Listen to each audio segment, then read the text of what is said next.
You're gay. Hello and welcome back, Ravers. It is season 3, episode 5, officially episode 41 of this entire podcast, if you can even believe it.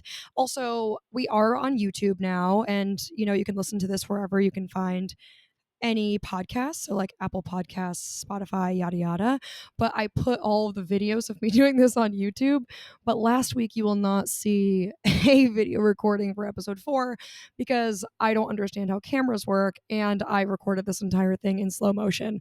Ask me how there's truly an hour of footage that is fully in slow motion, and I tried to reverse engineer the technology and be like, oh, okay, if I record this in slow motion and then I put it into my rudimentary media editor and I put it on like 2x speed, it will function. No, that is not how it works. That's not how it works, love. And I want to walk into the ocean, but that is okay. All right. So, welcome back. We have so much to talk about. First of all, if you are in New York, a couple of notes. The first being, be safe out there. It is hot as shit. This heat wave has me feeling like Dua Lipa in the Electricity music video, sweating my ass off. If you haven't seen that video, it is an absolute must watch for ravers. Okay. It's supposed to be like set in the 2003 New York like blackout of the summer, and they're all just like dancing and clubbing and sweating and having the best time. So that's how I'm feeling in my own crib, but only because my tiny air conditioner will not do its job and does not keep it cool enough to not sweat inside. So that's okay. Moving on, this week had a lot of exciting things that we absolutely need to talk about. So first of all, I met Jonquel Jones of New York Liberty fame. This was pre-injury, so she's been out the last couple of games. I think she had either like an ankle injury or something like that, right? Maybe it was a wrist. I'll be honest, I don't totally remember, but here nor there.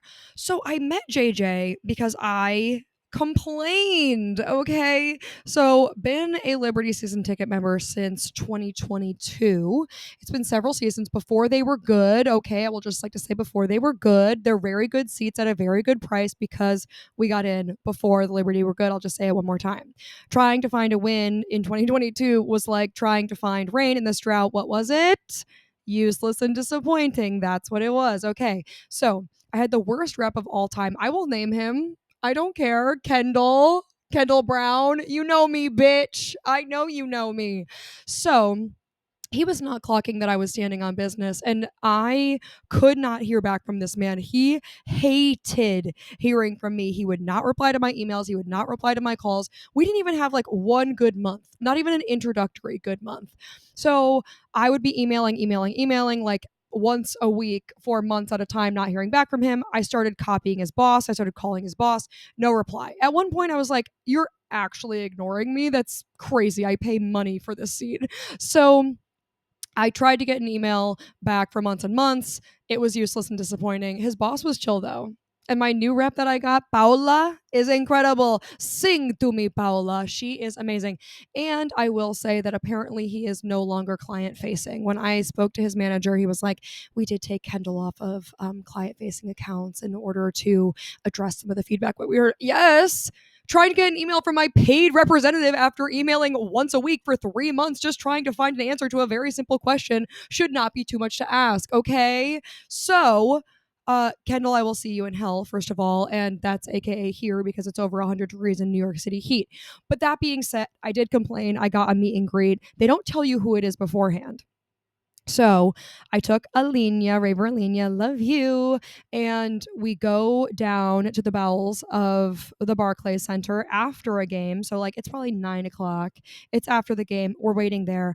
Of course, we're waiting in line, and JJ walks in. We're like, fuck yeah. But I didn't bring anything to sign. I forgot that like a meet and greet isn't like we actually get to like say hello and meet them. Like they just sign things and you go through a line. So I didn't bring anything. They had these little cards you can sign, like little postcard that she could sign. But I was like not trying to be a normie. I was trying to stand out. I was trying to live out loud, as they say. And so in line, trying to come up with something to do. And ultimately, Alina and I both landed on getting our arms signed. So Alina has like a Seinfeld tattoo. And apparently, in an interview, Jonquel says she falls asleep to Seinfeld. And when Alina mentioned it, she wasn't like falling out of her seat. She was like, oh, yeah, nice. Like, I think she I think she made up the going to bed to Seinfeld thing, or it's literally her go to bed show and she's never actually seen it. I have theories, but here nor there.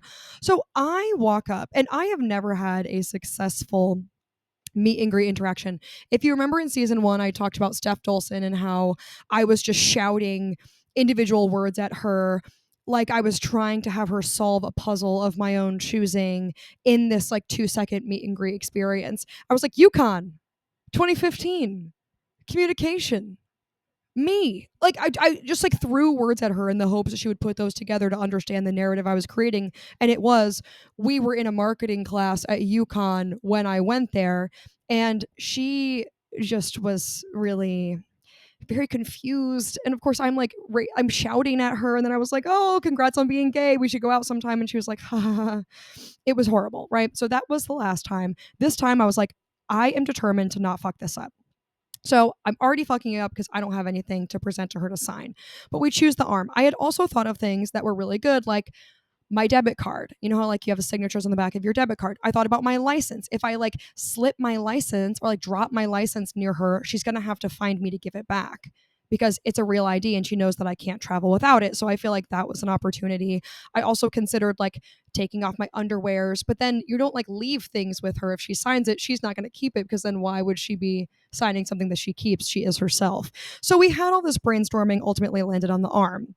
And I did, try to go off of Alina's wave. And so she started signing my arm. She touched it so tenderly. And I'm like, oh, what an interesting technique of signing. Like she really does. She was like quite large and she did her number as well. And afterwards, I say to her, I'm single as well. I'm here for you, girl. And she did have a little chuckle. And I think I said something else, but I kind of blacked out. So ultimately, that was the tortures of my meet and greet experience. But I will say thank you and F you to Kendall for getting us this experience. Shout out to Paula for being an amazing rep. And if you do have issues, go talk to Kyle Burns at the Liberty because he did hook me up because I did call him and follow up several times to make sure that he didn't forget. Moving on. Bingo last Wednesday at the Upside Bar. Thank you to everyone who came. It was quite warm in there. I was sweating my ass off. I did hear that if you are on SSRIs, you can't regulate your body temperature. And my ass is on Lexapro. And so therefore, I am just sweating from every single orifice. So when I'm in front of a room of people, that's not changing. Like the ability to control the sweat is not changing. And so therefore, I just needed like people to have fans on me. I needed like napkins to be dabbing. It was a whole thing. So we had some fans who were looking at me in a very Pacific way. And I was like, oh my God, I'm so scared. I'm so scared. I am not ready for all of that. But I love putting people on the spot. And when they come up to me, like breathing hot air in my ear and they're like, hello, can I get your number? I'm always like, I'm flattered, but like, it's a very nice thing, but I am not here for that yet. So thank you. But also no, thank you. Okay. Okay. And you know what? You know what's funny? I'm just going to say one time, people who slide in my DMs but don't follow me, you are also in hell with Kendall. If you are thirsty enough to be in my DMs, I know you're looking, so just give me the follow. Okay. I'm trying to get my follower count up. That's the least that you can do. Okay. It's the least you can do. Hell to hell with you, to hell with Kendall. Okay. Moving on. And you know what? You know what's not going to happen in hell? Rain. Because being in hell is like looking for rain in this drought, useless and disappointing. I don't even know what I just said. Okay, I'll know when I listen back. Another update for you is that my exterminator came last week and I told him the story of the millipede and how it was on my wall and how I killed it or whatever. And you know what he says to me? He tries to be so chill. He goes like this, you know, that you saw one. I know that it's scary, but it's actually pretty good because like centipedes and millipedes, they are very rare and they often ride solo in the bug community. Like when you see like a water bug or a cockroach, like they run in packs and like when there's one, there's more. But when you see a centipede or a millipede, like they are lone wolves. Like you're not going to see another one. So like the fact that you saw one's like, oh good, like you killed it. That's the one and that's it. And I'm just like, sir, please leave my spot. Like I cannot. The fact that he was out here like, they are actually, now that it's dead, you killed the only one and that's it. And I was like, you are as delusional as I am. Please leave my apartment and forget my address. Okay. Moving on. Actual current events. Love Island got Meg the Stallion, people. Love Island, if you're not watching, you absolutely need to get up on it. I have never watched in real time before, and it is addicting on another level, and it's actually starting to impact my life. But it is great social capital these days. So Megan Thee Stallion, to promote her hot girl swimwear, the Walmart line I mentioned, went on Love Island. She looked absolutely incredible. You know, the reason why she calls herself the Stallion is because she's like legitimately 6 feet tall. How crazy is that? Oh my God, she could not have looked better. The way that I would put my clothes on so fast, if I was next to Meg Thee Stallion in a swimsuit, I would not be able to physically function. So, like, if I had to see her in a swimsuit and also be in a swimsuit and have to like try to throw my butt around, I just don't know. I don't know what I would do. And these men do not deserve her. They do not, especially this group of men. What is it? Every bombshell that comes in, the woman is like built in a lab level proportions and beauty, and the man is like at your local Ace Hardware. This man works at Verizon. Like, I don't know what to tell you, but there is something that is different. I don't know. I think that it must be that men are doing the casting of men and women. Because if you had women doing the casting, men and women would look beautiful. But I think that men must be doing casting because there is no way a woman would cast some of these men. There is just absolutely no way. And getting a teaser about what these Casa men look like, criminal. Criminal. Okay, moving on. New Traders cast just dropped. So we are going to be getting a season 4, 5, whatever the next season of US Traders is, we're getting another one, okay? And the cast list just dropped, and let me name a couple of people on it. I was a little bit underwhelmed. I hate to say, and I don't often criticize, but they was looking on the internet and a lot of really good like dream cast lists were coming out. So when we got the actual one, I was like a little disappointed. Okay, so it's Donna Kelsey, Travis and Jason Kelsey's mother. Portia Williams, a lot of Real Housewives. Here are the Real Housewives. Portia Williams, Caroline Stanberry, Candace Dillard Bassett, Lisa Rinna, that's going to be a good one. Dorinda Medley, pretty sure she was on the last one. A couple Big Brothers, another Survivor, a couple Survivors, 3 Survivors this time. Rob Roush from Love Island last season, which I think could be good because he was also a demon. Maura Higgins of Love Island fame. Colton Underwood of Bachelor fame, which he was like a criminally accused stalker of the winner of the Bachelor season, and now he is gay, married to an older man, and has kids. Okay, we're just gonna let that slide, I suppose. Kristen Kish, icon, absolutely zero complaints about you, Kristen. Love you. Mark Ballas of Dancing with the Stars fame. Oh my God, Charlie D'Amelio's partner. But I am Mark and I go way back. I've been watching Dancing with the Stars since my youth with my mother, and honestly, still a very good show. Monet Exchange, because apparently they can only have one black drag queen per season. What the fuck? Like, you're gonna have Bob the drag queen and then Monet Exchange. Like, your budget has room for more than one drag queen, number one. And number two, like, let's offer some additional opportunities. Like, pick from different parts of these piles. Come on. How are we only getting like one gay person and one drag queen? This is crazy. Oh, actually, Johnny Weir is on it. And Tara Lipinski and somebody from Laguna Beach. Okay, very interesting, very interesting. So that cast just dropped. I know that I was a little bit medium on it, but I will be watching and I will be locked in. Absolutely no complaints. But I will say the Colton Underwood stuff is a little bit crazy. Okay. And Johnny Weir, I am excited to see on my television again. Moving on to rave reviews. So, as I have been walking the streets, I have been out in the streets, I've been seeing people, and oftentimes when I'm drinking, I trend to be like obsessive about like a song and I want to really play it, but I don't have my AirPods. And so I have come to play a song on my phone and just like put it up to my ear like I'm listening to a voice memo or like I'm listening to something on my phone, which I am doing, I'm realizing I'm saying. But it gives me a certain level of empathy because in high school, we had this friend named David. And David, when he would drink through high school and college, he would have what we would all call Dave time. And that would be when Dave would go to a secluded part of the room, of the yard, of the location which we were in. And he would just be on his phone with his phone up to his ear, listening to some really sad song and singing it so softly. And that was Dave time. And every time he'd be like, listen, I'm going to walk home. I just need Dave time. It meant that he was going to just like listen to sad music in his ears. And like, I finally get it. Like, I really do get Dave time. And honestly, this man, such an interesting character. We went to prom senior year together, and because he was like one of my closest friends at the time, and we were besties, and it wasn't like that. But he modeled his life and his likeness after John Mayer. Like, Room for Squares really impacted him. He loved John Mayer. Like, none of the bad boy stuff infected him. He was like, all the talent. He would do the scatting of Your Body as a Wonderland like I've never heard before. Every beat was hit. Every beat was hit. And an American Eagle absolutely hated to see him coming. A Henley hated to see him coming. So yes, he did have these basic elements, but he did have Dave time. And now I understand it. I empathize with it. And I will often have Dave time. So if you are ever a little drunk and you're sort of leaving the scene and you're like, I just need to be with myself. You're just kind of listening to some music and vibing, like maybe taking a long walk. Just know that you're having Dave time. And we will honor him in that way. Basic white men everywhere. Okay. Okay.